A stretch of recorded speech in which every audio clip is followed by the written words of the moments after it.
I call upon you, Lady Nocturnal, Queen of Murk and Empress of Shadow. Hear my voice. Ah, Carlia. I was wondering when I'd hear from you again. Lose something, did we? My lady, I've come before you to throw myself upon your mercy and to accept responsibility for my failure. You're already mine, Carlia. Your terms were struck long ago. What could you possibly offer me now? I have two others that wish to transact the oath, to serve you both in life and in death. You surprise me, Carlia. This offer is definitely weighted in my favor. My appetite for Mercer's demise exceeds my craving for wealth, Your Grace. Revenge. How interesting. Very well. The conditions are acceptable. You may proceed. Lady Nocturnal, we accept your terms. We dedicate ourselves to you as both your avengers and your sentinels. We will honor our agreement in this life and the next until your conditions have been met. Very well. I name your initiates Nightingale, and I restore your status to the same, Carlisle. And in the future, I'd suggest you refrain from disappointing me again.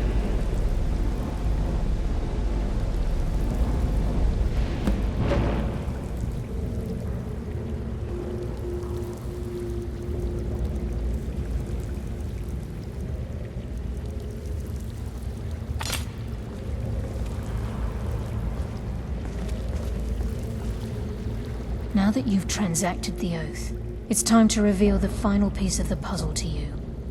Mercer's true crime. Mercer was able to unlock the Guild's vault without 2 keys because of what he stole from the Twilight Sepulchre, the skeleton key. By doing this, he's compromised our ties to Nocturnal and, in essence, caused our luck to run dry. Well, yes, but the key isn't only restricted to physical barriers.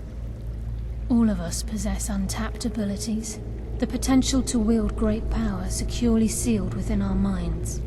Once you realize the key can access these traits, the potential becomes limitless. Good. Then you understand why this is about more than just Mercer's lust for power. If the key isn't returned to its lock in the Twilight Sepulchre, things will never be the same for the Guild. As time passed, our luck would diminish to the point of non-existence, and whether you know it or not, our uncanny luck defines our trade. Very true. In our line of work, it's quite rare we set out to return a stolen item to its rightful owner. Before we depart, Brynjolf has some business to discuss. I suggest you listen to him. Listen, lad. There's one last piece of business we need to settle before we go after Mercer. The leadership of the Guild.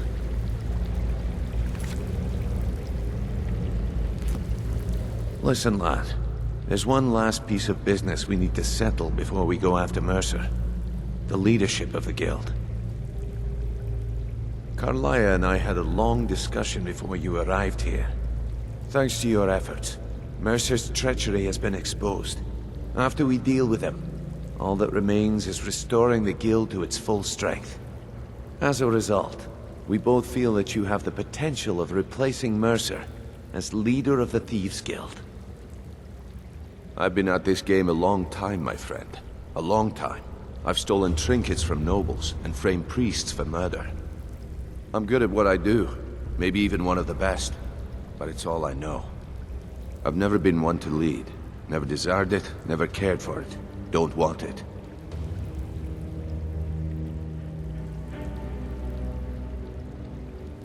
Well, we have a bit of an errand to run before your coronation, so don't get sentimental on me now. Then it's decided.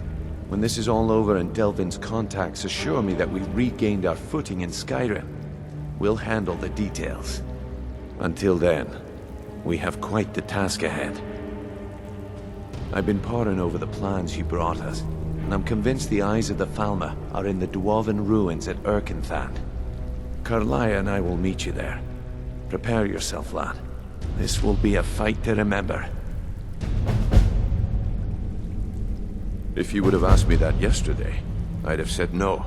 But now I think our chances have improved. Look, call me crazy if you like, but I trust Carlia. I don't think she'd lead us down a suicidal path. Besides, I'd rather die with some of Mercer's blood on my blade than spend the rest of my life regretting that I ran the other way. Aye, and some of what Carlia said is starting to make sense. Mercer may have damaged our reputation and raided our coffers, but this goes well beyond even his twisted form of larceny. Old Delvin kept calling it a curse, and we all laughed at him. Looks like the joke's on us. Until next we meet, lad.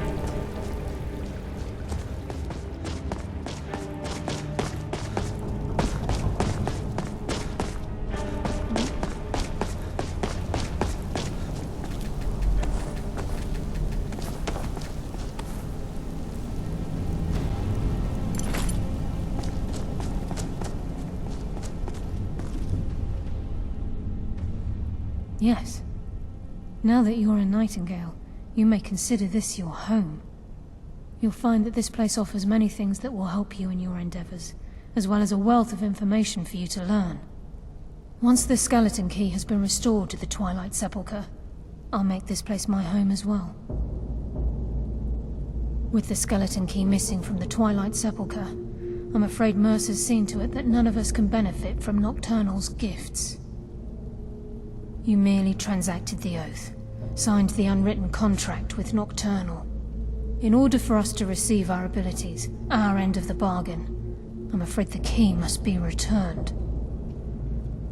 If Nocturnal was truly displeased with me, with any of us, she wouldn't have answered my call. I have no doubt that we still hold her favor, and I believe it gives us enough of an edge to defeat Mercer Frey.